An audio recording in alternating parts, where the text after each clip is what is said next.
할렐루야, 할렐루야. 마이크 볼륨 조정 좀 해라. 허링 생긴다. 오늘 하나님 말씀 로마서 12장 9절부터 13절.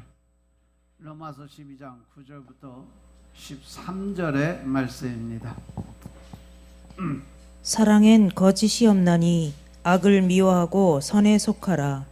형제를 사랑하여 서로 우애하고 존경하기를 서로 먼저 하며 부지런하여 게으르지 말고 열심을 품고 주를 섬기라.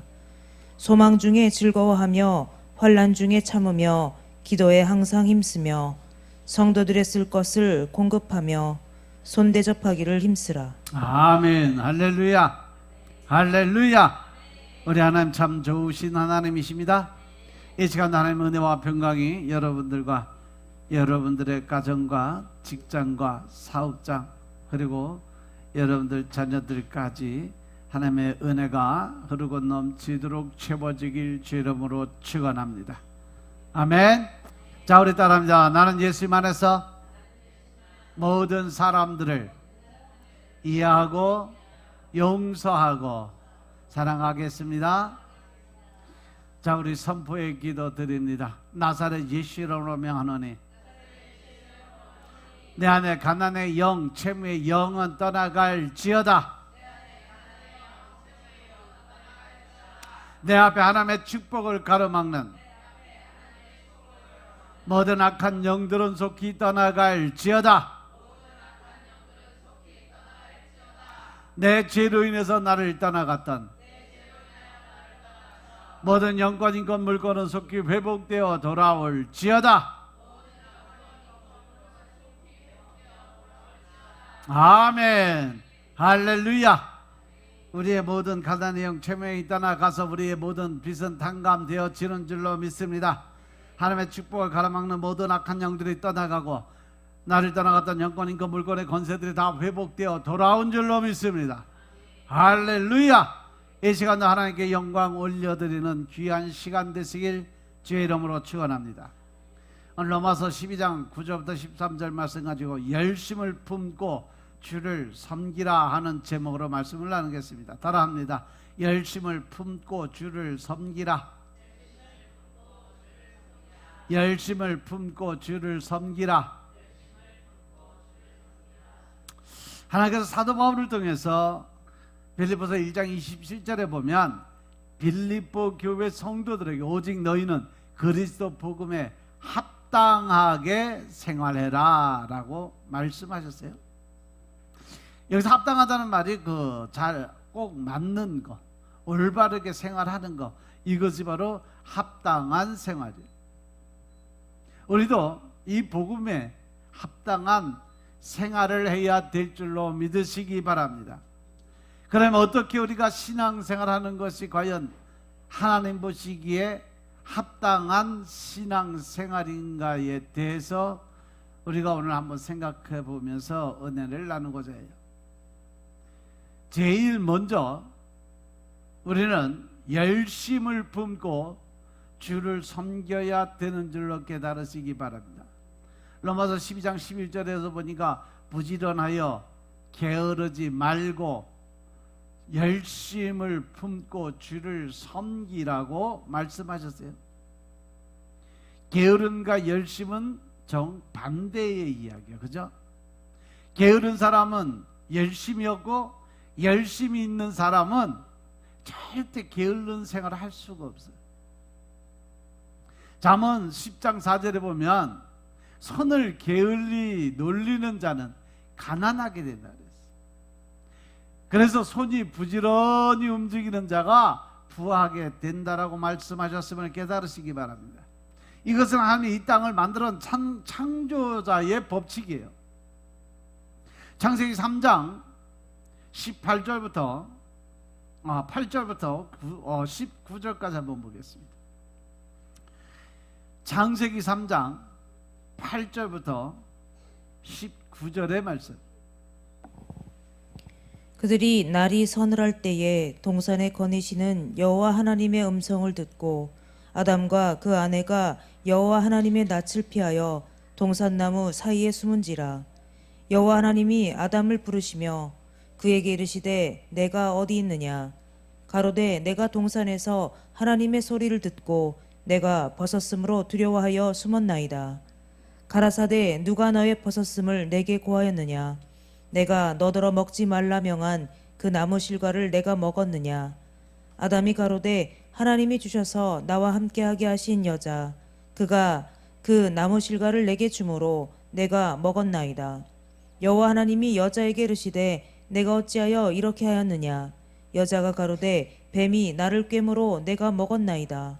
여호와 하나님이 뱀에게 이르시되 내가 이렇게 하였으니 내가 모든 육축과 들의 모든 짐승보다 더욱 저주를 받아 배로 다니고 종신토록 흙을 먹을지니라. 내가 너로 여자와 원수가 되게 하고 너의 후손도 여자의 후손과 원수가 되게 하리니 여자의 후손은 내 머리를 상하게 할 것이요 너는 그의 발꿈치를 상하게 할 것이니라 하시고 또 여자에게 이르시되 내가 내게 잉태하는 고통을 크게 더하리니 내가 수고하고 자식을 낳을 것이며 너는 남편을 사모하고 남편은 너를 다스릴 것이니라 하시고 아담에게 이르시되 내가 내 아내의 말을 듣고 내가 너더러 먹지 말라 명한 나무 실과를 먹었은즉 땅은 너로 인하여 저주를 받고 너는 종신토록 수고하여야 그 소산을 먹으리라. 땅이 내게 가시덤불과 엉겅퀴를 낼 것이라. 너의 먹을 것은 밭의 채소인즉 내가 얼굴에 땀이 흘러야 식물을 먹고 필경은 흙으로 돌아가리니 그 속에서 내가 취함을 입었음이라. 아멘. 할렐루야. 이 게으름이나 아니면 그 하나님의 뜻을 어긋나는 최초의 사람이 바로 아담이었어요. 그래서 인간이 세상에 태어나서 처음으로 하나님께 저주를 받았던 사건. 그래서 우리는 이 아담의 문제, 뭐 때문에, 누구 때문에, 무슨 일 때문에 자기의 지은 자범죄의 죄성은 다 감추고 누구 때문에, 무엇 때문에라는 그런 핑계로 인해서 자기 죄를 덮으려는 속성이 여기 그대로 들어있어요. 금방 아담이 하와를 데리고 왔을 때 내 살 중에 살이요 뼈 중에 뼈라고 얘기했던 사람이 죄를 짓고 나니까 당장 하는 말이 뭐요? 당신이 내게 데려다준 여자 때문에, 여자는 뱀 때문에. 그래서 결국은 하나님이 그들에게 저주를 부어주십니다. 뱀에게는 배로 기어다닐 것과 또 중신도로 흙을 먹고 살게 될 거고, 사람들의 원수가 돼서 내 후손도 여자의 후손과 원수가 되게 할 것이고, 여자의 후손은 내 머리를 상하게 되고 너는 그 발꿈치를 상하게 될 것이다. 그리고 여자에게 잉태의 고통, 즉 애 낳는 고통이 이때 임하게 됩니다. 그렇게 수고하고 자식을 낳을 것이고 넌 남편을 사모하고 남편은 너를 다스릴 것이니라. 그리고 나서 아담에게 말씀하신 내 아내의 말을 듣고 내가 나더러 먹지 말라 한 나무 실과를 먹었으니까 땅은 너로 인해서 저주를 받고. 할렐루야, 할렐루야. 결국은 이 땅에서 가시와 엉겅퀴 이러한 것들이 나게 된 이유는 우리 사람들이 지은 죄 때문에 이 땅이 저주를 받은 거예요. 그래서 가시와 엉겅퀴가 나기 시작을 한 거죠. 그 전에는 천국이었어요. 계시록 21장에 보면 마지막 때에 하늘의 보좌가 이 땅으로 내려오면서 이 땅이 뭐가 돼? 천국이 되죠. 그때는 이 바다가 없어진다니까 바다의 물들이 다 말라버리고 그것이 땅이 돼요. 그러므로 인해서 이 지구 전체가 다 에덴 동산이 되는 줄로 믿으시기 바랍니다. 그 전에 바로 이 에덴 동산에서처럼 아담과 하와가 살았던 그곳이 바로 천국이었어요. 가시에 엉겅퀴가 없고 꽃과 아름다운 잔디와 황금색 잔디와 꽃들이 수도 없이 많은 그러한 동산이 바로 에덴 동산이었죠. 그런데 인간이 죄를 지음으로 인해서 에덴 동산에서 쫓겨나고 그 쫓겨남으로 인해서 이 땅에 저주가 임하게 된 거예요. 이 땅에 살아가는 우리의 모든 생활의 부와 가난은 내가 얼마나 부지런하게 생활하고 얼마나 게으르게 사느냐에 따라서 결정은 내가 한다는 거예요. 잘 먹고 잘 사는 것도 내가 결정하게 된다는 거죠.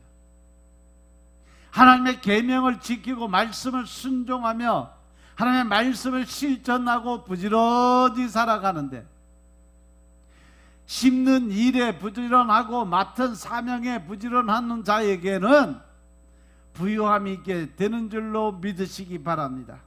왜냐하면 하나님께서 그들과 함께 하심으로 인해서 우리는 늘 하나님의 은혜 가운데 살 수 있게 됨을 믿으시기 바랍니다.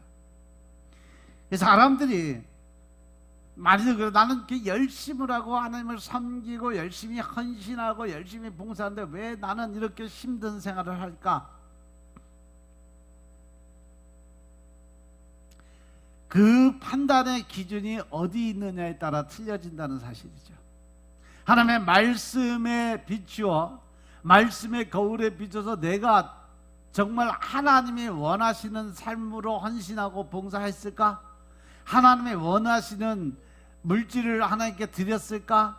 더 나아가서 더 열심을 다한 것이 바로 하나님께 영광 올려드리기 위한 그러한 삶이었을까? 아니면 내가 남들에게 인정받고 싶은 인정 욕구에서 나온 그러한 일들을 하는 것일까?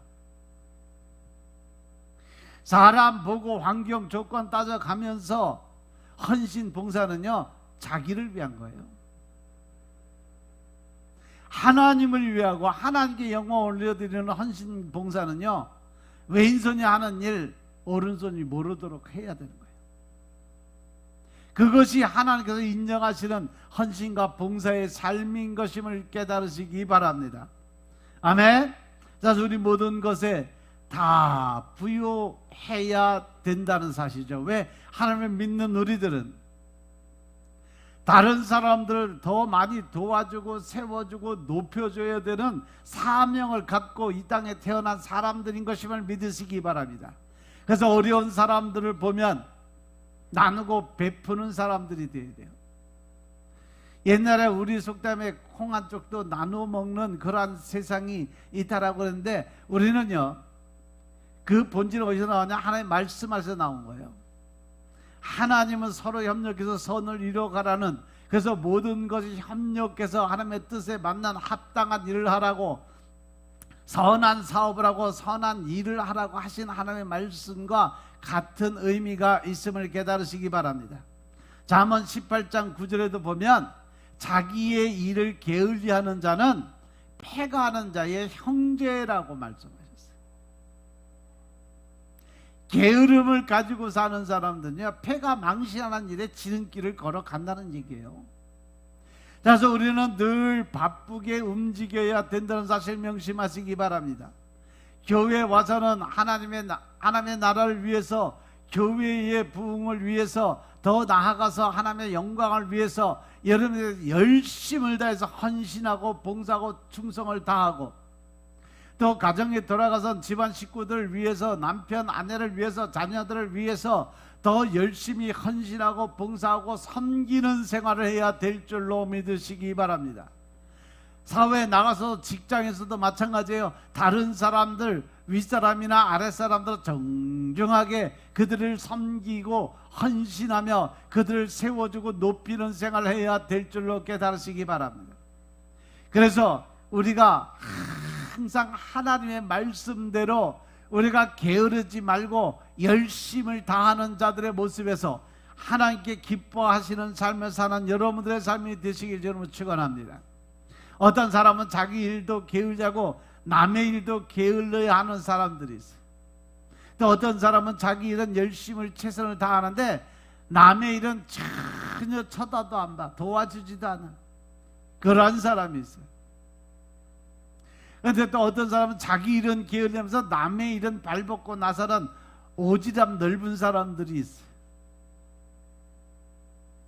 집안 일은 설거지서부터 청소까지 산더미같이 쌓아놓고 집안은 오장판 난장판 해놓고 바깥에 나가선 깨끗한 척 거룩한 척 얌전한 척 그러고 사람들에게 자기 인정받기 노력하는 사람들, 바로 이런 사람들이죠.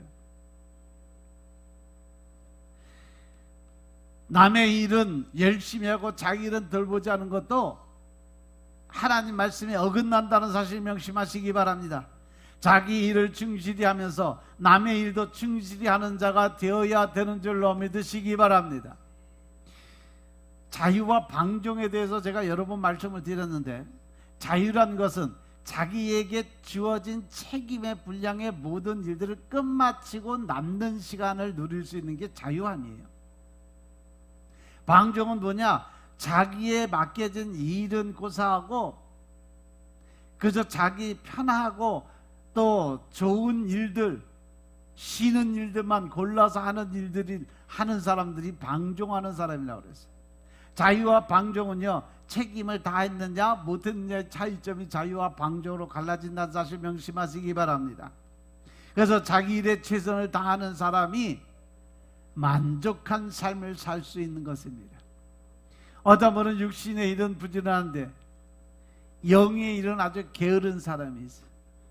먹고 살기 위해서, 돈 벌기 위해서는 아주 머리통 터지게 그냥 열심을 다해서 어떻게 하면 돈을 많이 벌까, 어떻게 하면 내가 더 잘 먹고 잘 살을까, 어떻게 하면 내가 좋은 차 사고 좋은 집에서 살 수 있을까, 열심을 다해서 부지런히 노력을 하는데 영적인 일은 게을리하는 거예요. 말씀 읽는 거, 기도 드리는 거, 예배 드리는 건 게을리하는 사람들. 그러면서도 나는 예수 믿는다라고 사람들에게 얘기하고 내가 크리스천이다, 내가 기독교인이다 자랑질하고 돌아다니는 사람들, 이러한 사람들은 바로 하나님의 이름을 망령되이 일컫는 그러한 사람들인 것임을 깨달으시기 바랍니다. 또 한 사람은 영의 일은 부지런한데 육신의 일은 게을리하는 사람이 있어요. 말씀과 기도는 아주 열심히 해요. 매일 교회 나와서 매일 말씀 읽고 매일 기도를 드리는데 집안에 들어가면 아무것도 안 하고 새끼들이 배가 고프든지 말든지 집안이 너저분하든지 말든지 남편이 뭐 회사 가서 수고하고 돌아오든지 말든지 자기 일만 신경 쓰는 이런 사람들이 있어요. 우리 하나님을 믿는 여러분들은 육신의 일도 영의 일도 모두 다 부지런히 열심을 다해서 섬기는 자의 자리에 서야 된다는 사실 명심하시기 바랍니다. 우리가 하나님 앞에 충성을 다할 때 우리 주님께서 영광 받으실 줄로 믿으시기 바랍니다. 또 예레미야서 48장 10절에 보시면요, 여호와의 일을 태만히 하는 자는 뭐를 받는다? 저주를 받는다. 하나님의 일에 대해서 게으름을 피우고 열심을 다하지 않고 하나님의 뜻에 합당치 않는 일을 하는 사람들은 저주를 당할 것이로다. 할렐루야, 할렐루야. 그래서 우리는 하나님의 일을, 하나님의 사역을 맡은 자들은요, 자기가 있는 자서 최선을 다하고 최고의 열심을 다해서 섬기는 자들, 헌신하는 자들이 되어야 된다는 사실 명심하시기 바랍니다. 하나님은 하나님 일에 죽도록 충성하는 자에게 뭘 주신다 그랬어요? 죽도록 충성하라. 그러면 내가 내게 뭘 준다? 생명의 면류관을 내게 주겠다. 계시록 2장 10절에 에베소 교회의 말씀입니다. 우리는 하나님께서 주신 기회를 최대한 활용하고 열심을 뿜고 주의 일에 최선을 다해서 노력하는 믿음의 생활, 신앙생활 하시길 주의 이름으로 축원합니다. 두 번째 뭐냐? 우리는 소망 중에 희망을 갖고 즐거워하는 삶을 살아야 된다. 로마서 12장 12절에 보니까 소망 중에도 즐거워한다라고 말씀하셨어요. 소망 중에 즐거워하며 환난 중에 참으며 기도에 항상 힘써야 된다. 소망은요, 과거에도 현재도 아니고 미래 지향적인 거예요. 앞으로 되어질 일들에 대해서 내가 희망을 품고 살아가는 겁니다. 사실 앞에 있는 것은 아무것도 알 수 없으니까 소망을 가진다는 것 자체가 믿음과 일치되고 있다는 사실 명심하시기 바랍니다. 소망이 있는 자는요, 환난과 핍박 중에서도요, 늘 기쁨을 잃지 않고 늘 즐겁고 기쁜 생활, 또 하나님에 위해서 영광을 올려드리는 삶을 살게 된다는 사실 명심하시기 바랍니다. 왜냐하면 지금 내게 주신 환난과 연단은 더 큰 하나님의 축복의 문을 여는 열쇠인 것임을 깨닫고 아는 사람이기 때문인 것임을 믿으시기 바랍니다. 사도행전 16장 25절에 보시면 사도 바울은 복음을 전하다가 매를 맞고 옥을 갇혔는데 옥중에서 주님께 찬양을 드리며 열심을 다해서 진정의 마음을 가지고 하나님께 기도를 드립니다. 그랬더니 큰 지진이 일어나면서 모든 문이 다 열리고 사람들 묶었던 줄이 다 풀어지는 역사가 일어났음을 믿으시기 바랍니다. 사도행전 16장 25절에 보니까 밤중쯤 바울과 실라가 기도하고 나니 하나님을 찬미하며 제수들이 들었다고 그랬어요. 그리고 이에 호련히 큰 지진이 나서 옥터가 움직이고 문이 곧 다 열리고 모든 사람의 매인 것이 다 벗어졌다라고 기록이 되어 있어요. 로마서 5장 2절에 보시면 우리가 과거를 보면 슬픈 일들이 많고 현실을 보면 위험한 일들이 많지만 소망 중에 하나님의 영광을 바라보는 자만이 즐거워할 수 있다라고 그랬어요. 그러면 우리가 믿음으로 의롭다 하심을 얻었은즉 우리 주 예수 그리스도로 말미암아 하나님을 더불어 화평을 누리자. 또한 그로 말미암아 우리가 믿음으로 서 있는 이 은혜에 들어감을 얻었으며 하나님의 영광을 바라고 즐거워하였느니라. 할렐루야. 또 로마서 8장 18절에 보면 생각한데 현재 고난은 장차 우리에게 나타날 영광과 좋게 비교할 수 없다고 그랬어요. 우리가 하나님 앞에 의롭다함을 얻을 수 있는 조건은 뭐예요? 딱 한 가지, 하나님을 예수님을 믿는 믿음밖에 없음을 깨달으시기 바랍니다. 그래서 우리가 믿음으로 의롭다함을 얻었은즉 우리 주 예수 그리스도로 말미암아 하나님으로 더불어 하나님이 우리에게 주시는 평안함을 누리고 살 수 있는 여러분들의 삶이 되시길 주님으로 축원합니다. 또한 우리가 그로 말미암아 우리가 믿음으로서 있는 이 은혜에 들어감을 얻고 하나님의 영광을 바라고 즐거운 삶을 살 수 있는 여러분들의 삶이 되시길 주님으로 축원합니다. 그렇게 살다 보니까 우리가 지금 당하는 모든 환난과 연단, 어려움 모든 이것은 앞으로 다가올 나타날 그 영광, 즉 하늘나라의 소망을 갖고 천국의 소망을 갖고 사는 여러분들의 삶에 비하면 이 땅의 고생은 아무것도 아니라는 거예요. 이 땅의 고생 아무리 하고 아무리 힘들고 어렵게 살아도 또 아픔과 고통 속에 살아간다고 해도 이 땅의 고난과 고통은 정해진 기간이 있어요. 10년, 20년, 30년. 그리고 우리가 육신의 장막을 벗어 던질 때 우리에겐 영원한 천국의 소망이 있음을 깨달으시기 바랍니다. 그것은 아픔도 없어, 슬픔도 없어, 고통도 없고 고난도 없습니다. 늘 기쁘고 즐거운, 또 사람들의 근심 걱정이 없는 그것이 바로 하늘나라의 모습인 것임을 깨달으시기 바랍니다. 여러분들이 이 땅에서 아무리 힘들고 어렵게 산다 할지라도 여러분들 안에 천국에 대한 소망이 있고 온전한 믿음을 통해서 이신칭의의 삶, 즉 하나님께 의롭다 인정함을 받았던 삶을 살아간다면 여러분들이 바로 천국 백성이고 하늘나라 백성인 것임을 깨달으시기 바랍니다.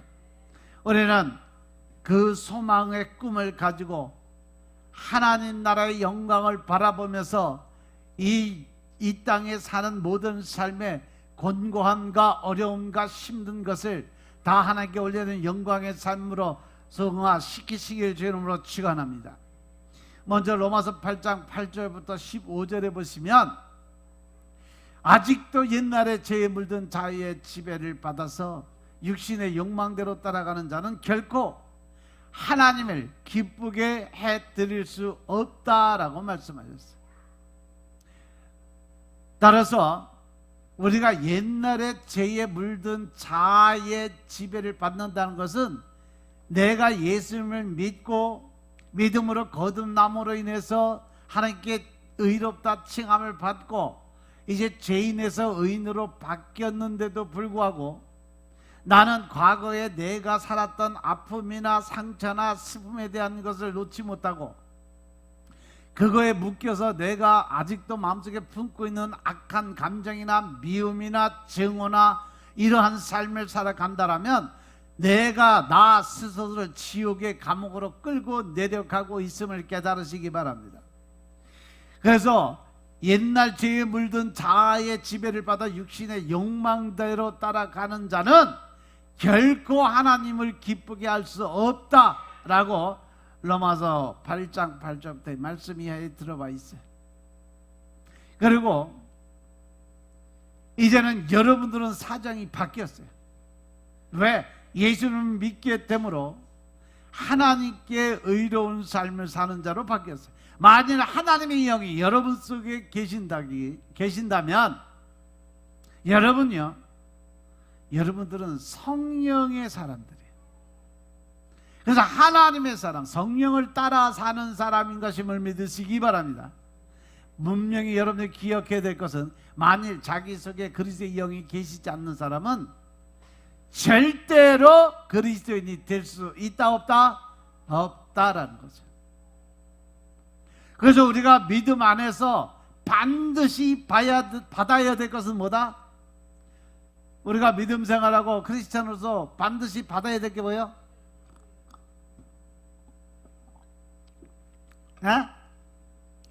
성령의 세례라고 그러잖아요. 성령의 세례를 받아서 내 안에 성령님을 인정하고 모셔드려서 그분이 내 안에 계셔야 된다는 사실 기억하시기 바랍니다. 내 안에 성령님이 계시지 않으면 나는 절대로 천국 백성이 될 수가 없고 그리스도인으로 인정을 받을 수 없다는 사실 명심하시기 바랍니다. 또한 그리스도께서 여러분 속에 계신다 할지라도 여러분의 육신은 죄 때문에 죽는다는 거죠. 그러나 그리스도께서 여러분의 영혼을 용서해 주셨으므로 여러분의 영혼은 육신의 장막을 벗고 죽음을 맞이할지라도 영적인 새로운 부활의 생명을 갖고 다시 태어난다는 사실 명심하시기 바랍니다. 그리고 만일 예수를 죽은 자 가운데서 다시 살리신 하나님의 영이 여러분 속에 계시면, 즉 성령님이 내 안에 계시면 하나님께서는 여러분 속에 계시는 이 성령에 의해서 여러분이 죽은 후에도 여러분의 썩을 몸을 다시 살려서 육신의 장막을 다시 입혀 놓으신다. 믿으시면 아멘 합시다. 여러분들 천국에 갔다 오신 분들은 알 거예요. 그 천국에 있는 사람들의 모습이 어떠한지. 육신의 그 모습, 제가 보는 관점은 그래요. 그 사람이 살아가는데 가장 멋지고 고귀한 모습 때의 그 모습들이 있어요. 늙어서 병들어서 뭐 교통사고 나서 처참하고 취한 몰골들이 아니라 그 사람이 살아가는 인생 중에 가장 멋있게 살았던 그때 모습이 천국에서 내 모습이라는 사실 명심하시기 바랍니다. 아멘. 따라서 육신이 어떤 것을 요구하더라도 그것을 들어줄 의무는 전혀 없어요. 여러분들 몸뚱아리 고치는 데가 돈 쓰지 마세요. 찍어 바르고 보톡스 맞고 뭐 수술하고 그 돈 차라리 선교헌금해서 불쌍한 영혼 구원하는 데 써. 자기 몸에 칼을 대고서 고쳐가갖고 또 괜히 천국 간데 당신 누구야? 이름이 뭐요? 인감증명서 사진 딱 됐는데 얼굴이 틀려고 당신 아니여으로 내려가 그러면 어떡하려고 그래? 문 앞에서 기다린다니까 베드로가 사람 그 모습 보려고 이 사람이 맞나 틀리나 사진 가지고 본다니까. 하나님 만들어준 창조의 논리에 그 사람이 있다니까 그 안에. 만일 여러분이 육신을 그대로 따라간다면 여러분들은 길을 잃고 장차는 멸망하고 말 것이에요.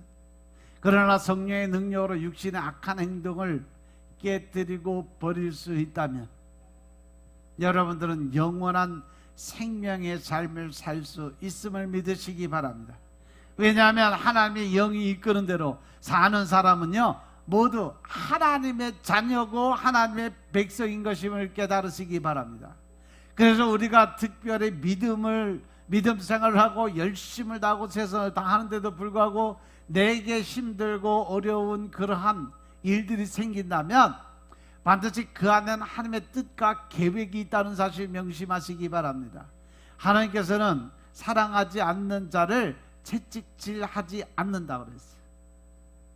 우리가 때에 따라서 매를 맞고 때에 따라서 어려움과 고난 속에 들어가서 야단을 맞고 그러한 일들도 부모가 자식 새끼를 사랑하니까 매를 드는 거고 사랑을 하니까 그들의 버릇을 고쳐주기 위해서 잔소리도 하는 거예요. 사랑하지 않으면 관심이 없어요. 남의 새끼 쳐다보듯이 그냥 쳐다보고 그래 네 인생 네 거니까 네 맘대로 살아라 내버려 두면 끝이요.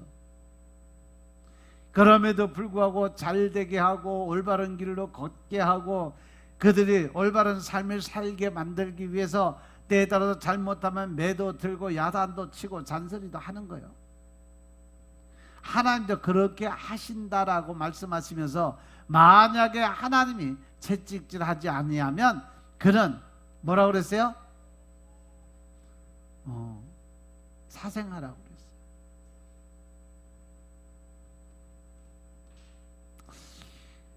그래서 우리는 노예처럼 아첨하거나 겁낼 필요는 없어요.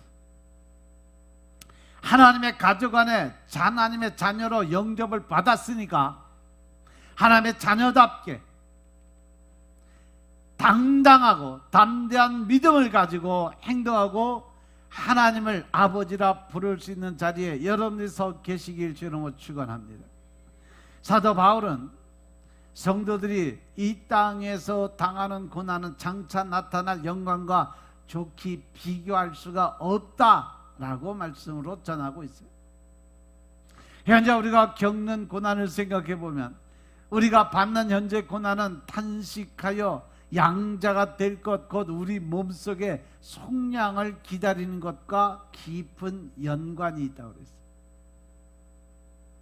우리 안에 거하시고 우리를 거룩하게 하시는 성령님이 우리의 본성과 품성 그리고 욕망을 깨끗하게 하시는 역사로 날마다 완전한 거룩함에 이르러 넉넉히 이기는 승리에 이르렀지만 이것이 어떤 유혹, 어떤 갈등도 느끼지 않는 몸의 소멸을 의미하는 것은 않는다는 거죠. 더군다나 외부로부터 오는 핍박과 유혹, 즉 마귀 사단이 갖다는 혼란과 유혹의 영이 나를 지배할 때 우리는 늘 생각의 혼란 속에 빠져요. 여기서 생존 본능과 육신이 원하는 것이 만나서 우리를 더욱 갈등의 구조 속에 넣고 고통스럽게 만드는 거죠. 내가 살기 위해서 이 어려운 연단과 고난, 즉 다시 말해서 하나님의 길을 따라갈 것이냐 아니면 쉽고 편안하게 세상에 환락에 빠져 들어갈 것이냐, 늘 우리는 이 영과 육의 싸움에서 그걸 고난과 그 고통 속에 살아가요. 근데 우리가 겪고 있는 고난은 장차 우리에게 나타날 영광 속에 비춰보면 우리에게 다가오는 고난과 고통은 아무것도 아니라는 거예요. 잠깐 이 땅에서 지나가는 순간이라는 사실 명심하시기 바랍니다. 아멘. 피조물이 탄식하며 고대하는 장차 우리가 누리게 될 하나님의 자녀의 영광이 전체 피조물의 회복과 기쁜 영광이 있음을 깨달으시기 바랍니다. 우리가 영광을 가지고 있을지라도 하나님의 말씀대로 이 사람들이 타락과 함께 그 영광들이 허무한데 굴복하게 되어 썩어짐의 종노릇하게 되는 것, 이것이 바로 하나님이 기뻐하지 않는 삶이라는 걸 명심하시기 바랍니다. 그래서 우리는 늘 오직 예수, 오직 한 길을 걸어갈 수 있는 믿음의 군사들이 되시길 주님으로 축원합니다. 적당히 세상과 타협하고 이것도 하고 저것도 하고 이것도 즐기고 저것도 즐기고 이러한 식의 삶을 살아간다면 우리는 결코 하나님의 백성으로 살아갈 수 없게 된다는 사실 명심하시기 바랍니다. 피조물의 회복도 인간의 회복과 관련이 되어 있습니다. 그렇기 때문에 인간이 허무하고 썩어질 것에 해방돼서 하나님의 자녀로서의 지위를 다시 회복하게 될 때 전 우주는 원래 하나님이 세운 질서를 회복하게 만들어주게 된다. 그때가 언제냐? 계시록 21장에 나오는 새하늘과 새 땅이 이곳에 이루어질 때예요. 피조물들도 각기 자기의 영광된 위치를 다 회복하게 되는 순간 이 땅은 바로 하나님의 또 다른 새하늘과 새 땅, 즉 신천지가 이 땅에 새롭게 이루어질 수 있음을 믿으시기 바랍니다. 피조물조차도 영광의 회복을 위해 탄식하며 신음하고 있는데 하물며 인간이 자신의 회복을 위해 탄식하며 신음하지 않는다는 것은 있을 수 없는 일이다 하는 역설적인 지금 설명을 하고 있는 거예요. 쉽게 말해서 너희 사람들이 하나님이 가장 존귀하고 보배롭게 지어놓은 피조물이 세상의 피조물, 말도 할 수 없고 생각도 못하는 그러한 피조물보다도 못한 삶을 살아서 되겠냐 하는 역설적인 표현인 것임을 깨달으시기 바랍니다. 속으로 탄식하여 우리 몸의 성령을 기다리다 피조물이 아니라 첫 성령의 열매를 선물로 받은 우리들 자신도 신음하며 우리가 하나님의 자녀가 되는 것과 우리 몸이 구속될 것을 간절히 기다리라는 뜻인 것임을 깨달으시기 바랍니다. 즉 성령을 받고 장래의 영광을 미리 맛본 그리스도인들, 즉 그들이 성령의 임재를 통해서 하나님의 능력이 임하게 되고 사도행전 1장 8절에 말씀 오직 성령이 너희에게 임하면 제일 먼저 뭘 받아요? 하나님의 권세와 능력을 받고, 할렐루야, 사마리아 땅끝까지 이르러 복음의 증인이 되라 하신 그 말씀처럼 우리 몸속에 먼저 성령님이 임하게 될 때 하나님은 그 안에 우리에게 하나님의 권세와 능력을 부어주세요. 그것이 뭐냐? 영적인 눈과 영적인 귀가 열리는 사건. 그래서 성령을 받고 장래의 영광을 미리 맛본 그리스도인이라는 표현이 나오는 거예요. 왜? 영적인 눈이 열리면 뭘 볼 수 있어요? 천국을 볼 수가 있어요. 영적인 귀가 열리면 뭘 들을 수 있어요? 하나님의 음성을 들을 수 있다는 사실 명심하시기 바랍니다. 그러한 그리스도인들조차도 고통과 고난에서 놓여나기 위해서 신음하며 하나님의 자녀로 완전한 권리를 받게 되는 날, 곧 예수님께서 만유의 회복을 하실 때를 기다리는 자들, 그들이 바로 진정한 그리스도인이고 그들이 바로 크리스찬인 것임을 깨달으시기 바랍니다. 사도행전 3장 19절부터 21절의 말씀 보겠습니다. 사도행전 3장 19절부터 21절의 말씀입니다. 그러므로 너희가 회개하고 돌이켜 너희 죄 없이함을 받으라. 이같이 하면 유쾌하게 되는 날이 주 앞으로부터 이를 것이요 또 주께서 너희를 위하여 예정하신 그리스도 곧 예수를 보내시리니 하나님이 영원 전부터 거룩한 선지자의 입을 의탁하여 말씀하신 바 만유를 회복하실 때까지는 하늘이 마땅히 그를 받아두리라. 아멘. 할렐루야. 할렐루야. 우리가 먼저 하나님 나라의 백성이 되기 위해서 제일 먼저 해야 될 것은 먼저 너희가 어떻게 해라? 회개하고 돌이키라. 매일매일의 삶을 하나님과 교제 안에서 영적인 회복을 통해서 회개의 영으로 부어주심을 기도 드리시기 바랍니다. 이렇게 해야 하나님의 기뻐하심을 받을 수 있는 자들. 따라서 몸의 구속을 기다리는 보이지 않는 소망은, 믿음은 바라보는 것들의 실상이고 보지 못하는 것들의 증거다라는 말씀과 잘 조합이 되는 말씀이에요. 우리 성령님이 증거하는 하나님의 자녀는 이 땅에서의 삶에 필연적으로 환난과 역경이 다가오지만 참으로 그 영광의 날을 기다리고 기다릴 줄 아는 사람들이 되어야 된다. 모든 일들은 우리가 생각하고 우리가 계획한 대로 하나님 일은 절대 안 하신다. 하나님은 늘 하나님의 때를 기다리시고 하나님의 때에 하나님의 일하시고 하나님의 때에 모든 일을 주관하시는 하나님이심을 믿으시기 바랍니다. 육신의 생각과 조건에 따라서 하나님이 움직이시는 분이 아니에요. 하나님은 오직 하나님은 영이시니까 영적인 일에 영적인 방법으로 결정지으시고 일을 행하신다는 사실 명심하시기 바랍니다. 따라서 우리는 그 영광의 날을 기다리고 기다리는 삶의 연속인 것임을 깨달으시기 바랍니다. 따라서 우리는 피조물조차도 탄식하며 썩어짐의 굴레에서 해방돼서 하나님의 자녀가 누리는 영광스러운 자유에 참여하리라는 소망의 말씀을 붙들고 살아가야 될 줄로 믿으시기 바랍니다. 마귀 사단은요, 예수님을 십자가에 못 박아 죽임으로 인해서 모든 것이 다 끝나는 줄로 알았어요. 예수님이 돌아가시면 모든 것이 다 끝나는 줄로 알았어요. 그러나 예수님은 3일 만에 부활을 하셨고 자신뿐 아니라 죽음의 권세에 놓인 모든 많은 사람들까지도 구원하셨음을 믿으시기 바랍니다. 예수님을 3번 부인한 베드로 여러분들 기억하시죠? 그 거칠던 성품이 어찌 보면 교만하기까지 할 수 있었던 필요 이상의 자신감을 가졌던 그가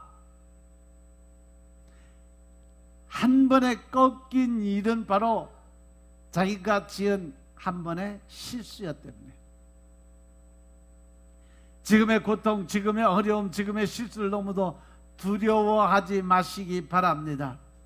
하나님은 모든 일에 협력해서 선을 이루어 가시게 하라고 하셨는데 그것은 하나님이 그렇게 하시겠다는 약속의 말씀이신 것임을 믿으시기 바랍니다. 우리는 예수님을 주님으로 고백하고 하나님의 자녀들이 되었어요.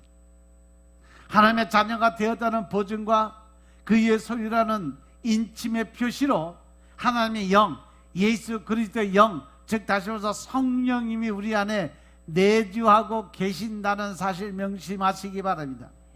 예수님께서도 부활하고 승천하며 올라가시면서 내가 이제 영원히 너희와 함께 해주겠다.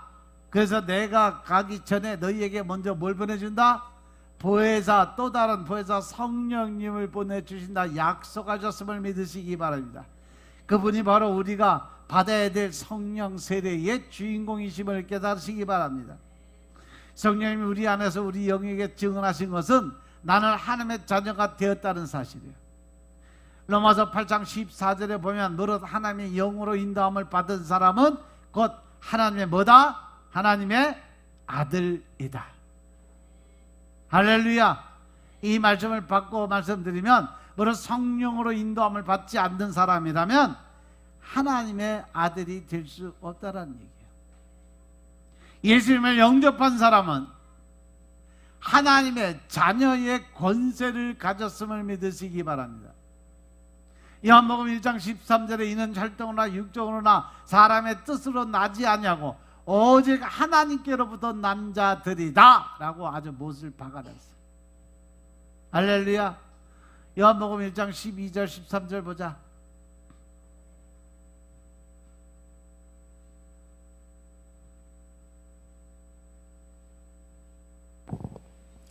영접하는 자 곧 그 이름을 믿는 자들에게는 하나님의 자녀가 되는 권세를 주셨으니 이는 혈통으로나 육정으로나 사람의 뜻으로 나지 아니하고 오직 하나님께로서 난 자들이니라. 아멘. 할렐루야.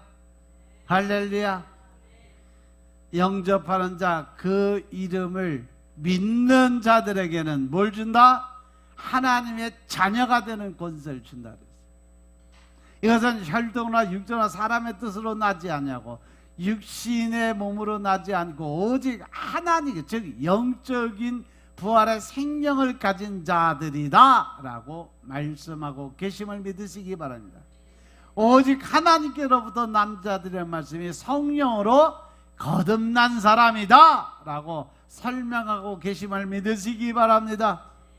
성도들, 예수 그리스도 안에서 얻게 된 새로운 신분이 하나님의 자녀, 즉 하나님의 양자가 되었다는 거죠. 그래서 우리를 아바 아버지라 부를 수 있는 고난을 주었다.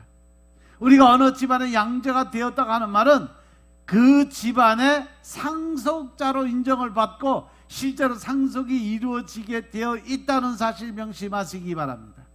그래서 우리는 하나님의 자녀들이 되었으니까 예수 그리스도의 공동 상속자들이 되었다는 거예요.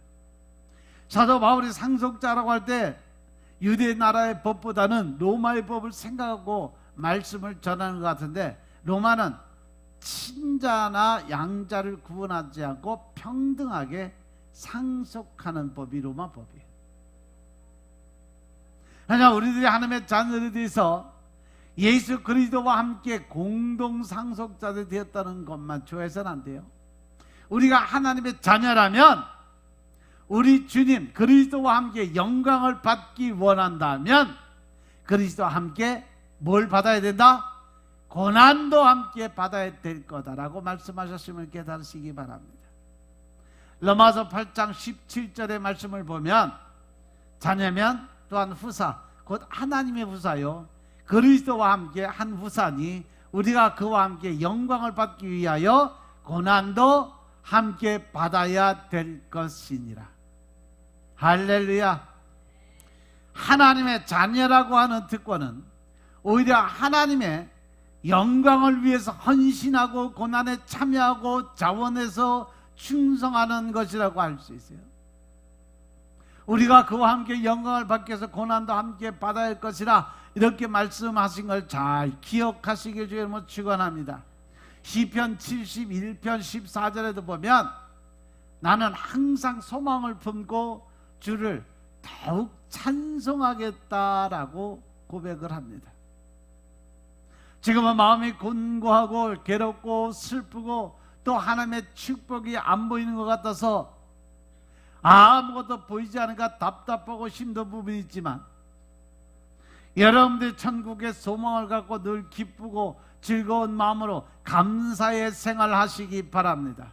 과거에 슬픔이 있다고 거기에 잠겨 있지 말고 현실에 내 뜻대로 내 마음대로 되는 일이 없다고 괴롭다고 생각하고 낙심하지 말고 소망 중에도 늘 희망의 꿈을 꾸고 즐겁게 살 때 더 좋은 일들이 여러분들 안에 일어나게 된다는 사실 명심하시기 바랍니다. 우리의 말은 마음의 생각이라고 그랬어요. 우리가 어떠한 말을 하느냐에서 따라서 내가 어떠한 마음을 품고 있다는 것을 증거하는 것과 똑같다는 얘기예요. 믿으시면 아멘 합시다. 디모데전서 6장 17절에 보니까 내가 이 세대의 부한 자들을 명하여 마음을 놓이지 말고 정함이 없는 재물에 소망을 두지 말고, 할렐루야.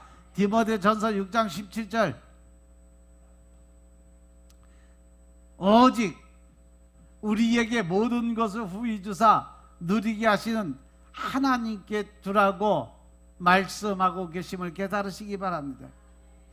이 세대의 부한 자들을 명하여 마음을 높게 하지 말고 정함이 없는 재물에 소망을 두지 말고, 할렐루야. 우리에게 모든 것을 후히 주사 누리게 하시는 하나님께 두라. 이것은 바로 여러분들이 부자들 부러워하지 말라는 거예요. 물질 많은 사람들 부러워하지 말라는 거예요. 왜? 하나님이 그 모든 것의 주인이라는 거죠. 그래서 여러분들은 늘 하나님이 채워주시고 도와주시고 이끌어주시는 하나님의 은혜 안에 주라고 하신다는 사실 명심하시기 바랍니다. 따라서 우리는 재물의 소망을 두지 말고 오직 우리에게 모든 것을 우리 주사 누리게 하신 하나님께 소망을 두고 사는 여러분들 되시길 주님으로 축원합니다. 그리고 이제 환난 중에 참으라고 그랬어요. 하나님은 모든 환난 중에 우리를 위로해 주시는 분이심을 믿으시기 바랍니다. 고린도후서 1장 3절 4절 보니까 찬송하리다 그는 우리 주 예수 그리스도의 하나님이시여 자비의 하나님 아버지시여 모든 위로의 하나님이시며 또한 우리의 모든 환난 중에서 우리를 위로하고 우리로 하여금 하나님께 받는 위로로서 모든 환난 중에 있는 자들을 능히 위로하게 하시는 그러한 분이시다 라고 설명을 하고 있어요. 모든 환난 중에서 우리를 위로하시는 하나님이 계시기 때문에 우리는 환난 중에 참을 수 있음을 깨달으시기 바랍니다. 사실 환난이 있을 때 주님의 위로가 더 크게 임하게 되는 줄로 믿으시기 바랍니다. 우리가 약할 때 하나님이 더 사랑해 주시고 가까이 도와주실 줄로 믿으시기 바랍니다. 여러분들이 어떠한 일이 자꾸 꼬이고 안 되고 계획대로 안 되는 이유, 그럼에도 불구하고 하나님 묵묵답답 아무 소리도 안 하고 기다리시는 하나님이 계실 때 왜 그러한 일이 일어날까? 한번 생각해 보셨어요? 어제 저녁에 기도드린 하나님이 그 말씀 하시더라고. 누구를 위해서 중보하고 기도하는데 하나님이 그러시더라고요. 그에게 간절함이 없다고 그랬어요. 간절한, 이 간이 저릴 정도로 애틋한 마음을 가지고 하나님께 부르짖고 간구드리고 기도를 드려야 됨에도 불구하고 그냥 당장에 눈앞에 있는 것만 그냥 하나님이 이래요 저래요 이래주세요 저래주세요 이걸로 끝이요. 그 일이 이루어지면 내가 어떻게 해야 될 것이고 내가 그 일을 통해서 이러한 일을 이렇게 할 것이고 하나님과의 어떤 그 타협점을 찾아서 거기에 맞게 하나님이 원하시는 방법을 택해야 되는데 자기 요구할 것만 하고 그냥 가버려. 그러니까 하나님이 뭔가 말씀을 주고 싶고 또 하나님의 어떤 계획에 대해서 설명하고 싶은데도 불구하고 할 수 있는 것이 없는 거죠. 아니면 시간 오래 끌고 있는데 자기 열심히 자기 얘기는 하는데 하나님의 말씀을 들을 준비가 안 돼서 들을 길을 열어놓지 않았다는 거죠. 제가 여러분들에게 늘 말씀드리죠. 여러분 1시간 기도 드렸으면요 1시간 묵상하셔야 돼요. 왜? 하나님이 내가 요구한 기도를 들었으면 그 기도를 정리해서 하나님이 다시 응답을 주셔야 되는데 그 응답 주시는 그 시간에 여러분들 집에 가버리니까 끝까지 내가 일이 이루어지지 않으면 나는 죽게 됩니다. 주님 이 문제 반드시 해결해 주세요. 죽기 살기로 매달리고 하나님이 그걸 이루어줄 때까지 떼거지 쓰고 떼굴떼굴 굴러가며 예수님 바지가락에도 붙들고 늘어져서 예수님이 꼼짝도 못하게 만들어야 돼요. 그래야 그 응답이 떨어지는 거죠. 당연히 내가 그냥 기도했으니까 하나님이 들어주실 거야. 그리고 그냥 기도하고 땡. 하루 이틀 3일 기도해서 안 되면 작정하고 기도 드리고 금식하며 기도 드리고 죽기 살기로 하나님 이 문제 해결해 달라고 열심히 매달리고 붙들리면 그냥 죽기를 각오하고 하나님 앞에 엎드리면 하면 그 문제 안 들어주겠냐고. 육신의 아버지들도 마찬가지예요. 여러분들이요 죽기를 각오하고 매달리면요 어쩔 수 없이 들어줘요.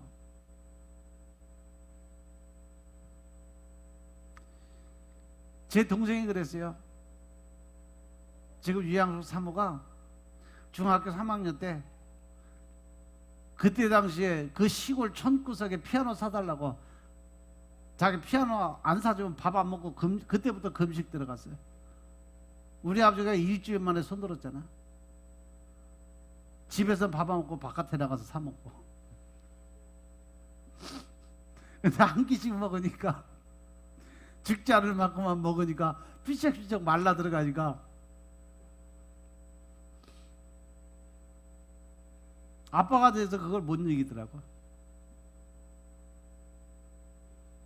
80년도에 70년도에 그 시골 촌구석에 피아노 들어왔다니까. 그래서 피아노 사줬다니까. 그때 몇백만 원짜리. 육신의 아버지도 그렇게 하면 들어주는데 하늘 아버지가 안 들어주겠냐고요. 여러분들이 문제가 생겨서 그 문제 해결받기 원하고 그 문제에서 빠져나오기 원하고 그 해결함으로 또 나온 새로운 그러한 삶을 살기 원한다면요, 그 문제가 해결될 때까지 붙들고 늘어지세요. 하나님 응답 주실 때까지 죽기 살기로. 누구처럼? 과부처럼. 재판관이 하나님도 두려워하지 않고 사람도 무서워하지 않는 그 사람이 이제 귀찮아서 내가 그 여자 내가 소원을 들어줄 거다 한 것처럼, 하나님은 여러분들의 그 간절함을 원하시는 거예요. 그 간절함이 없기 때문에 여러분들이 자녀들 때문에 힘든 문제 생겼다면 하나님의 엎드려 기도드려 죽기 살기를 매달 기도 드리세요. 하나님의 이러한 문제 있으니까 이 자녀 이렇게 해결을 해달라고 기도 드리세요. 그러면 하나님이 그 문제 해결 안 해주겠냐고. 사업장 문제도 마찬가지. 또 집안의 물질이나 재물의 문제 마찬가지. 여러분들 가지고 있는 문제 있으면 악자같이 나와서 하나님께 무릎 꿇고 기도 드리시라고. 기도만 돼서 안 되면 금칙하면 매 달려 죽기 살기로 생명 걸고 기도하면 그 기도 안 들어주겠냐고요. 제가 믿는 하나님은 다 들어주셔요.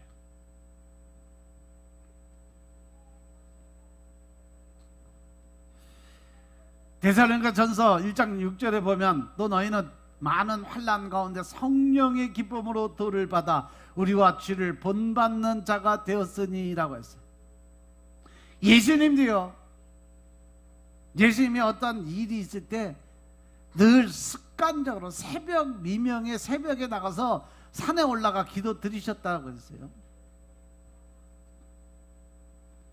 이 땅에 새벽 기도 만들어 놓은 분이 누구요? 예수님이세요.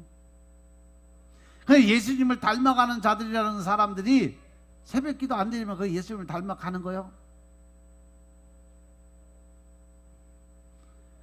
올해 연초에서부터 하나님이 그랬어. 내가 너희들 새벽에 너희들 도와주겠다. 문제가 있으면 새벽에 나와 기도 드려라. 요즘에 새벽 기도 안 나오는 거 보고 이 사람들이 요즘 문제가 없구나. 순탄하게 잘 나가고 있네. 그랬어. 집안에 문제 하나, 사업장에 문제도 하나도 없고 그냥 먹고 살만한가 보다. 기도드릴 하나님이 복 주신다고 방법까지 알려주고 해답, 정답지 줬음에도 불구하고 거기 안 따라오는 거 보면 먹고 살만한가 보다. 아직 힘이 들은가 보다.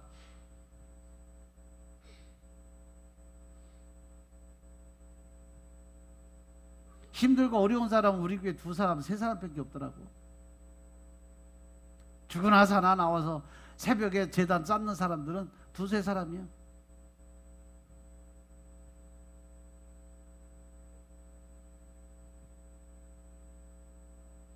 하나님한테 어떠한 문제를 해결받고 하나님 앞에 어떠한 문제에 대해서 응답을 받으려면 먼저 여러분들이 심는 습관을 가지시기로 축원합니다.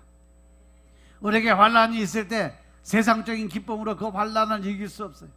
하나님은 모든 환난에서 우리를 건져주는 분이심을 믿으시기 바랍니다. 사도행전 7장 10절에 보면 그 모든 환난에서 건져내서 애굽왕 바로 앞에 은총과 지혜를 주시며 바로가 저를 애굽과 자기 온 집의 치리자로 세웠다 라고 기록이 되어 있어요. 그래서 우리가 마지막으로 기도에 항상 힘쓰는 사람이 되어야 된다. 성도가 소망 중에 즐거워 환난 중에 참을 수 있는 힘은 기도를 통해서 영적 공급이 이루어져야 그 힘과 능력이 생길 수 있다는 사실을 명심하시기 바랍니다. 하나님께서 우리에게 주신 유일의 무기 중에 하나가 바로 기도입니다. 기도를 드릴 때 하나님의 역사가 함께 하시고, 기도 드릴 때 하나님의 응답해 주시고, 기도 드릴 때 여호와 니시 하나님이 임하게 된다는 사실 명심하시기 바랍니다. 마태복음 7장 7절 8절 말씀처럼 구하라 그러면 너에게 주시고, 찾으라 그러면 찾을 것이요, 문을 두드리라 그러면 너희에게 열릴 것이니 구하는 이마다 얻을 것이고 찾는 이가 찾을 것, 두드리는 이에게 열릴 것이니라고 말씀하셨어요. 그래서 데살로니가전서 5장 17절에 보면 쉬지 말고 기도를 해라 라고 말씀하고 계심을 깨달으시기 바랍니다. 사도행전 4장 31절에 보시면 빌기를 다함에 모인 곳이 진동하더니 무리가 다 성령 충만하여 담대히 하나님의 말씀을 전했다. 할렐루야.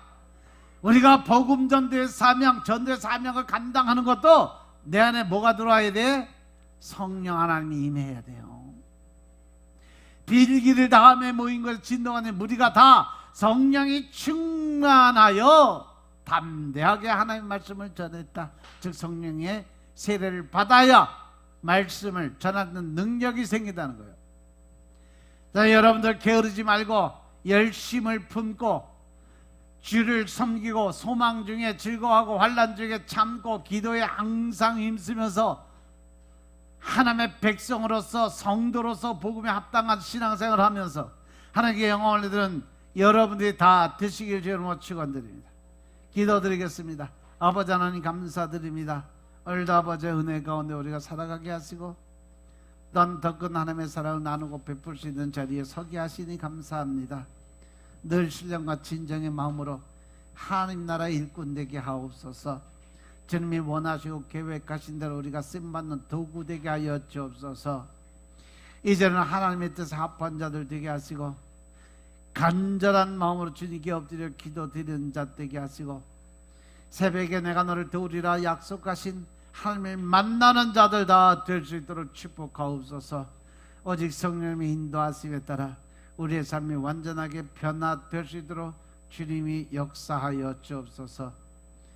모든 말씀 우리 주 예수 그리스도 이름으로 감사드리며 기도드렸사옵나이다. 아멘. 할렐루야. 찬양 드리고 기도 드리시겠습니다.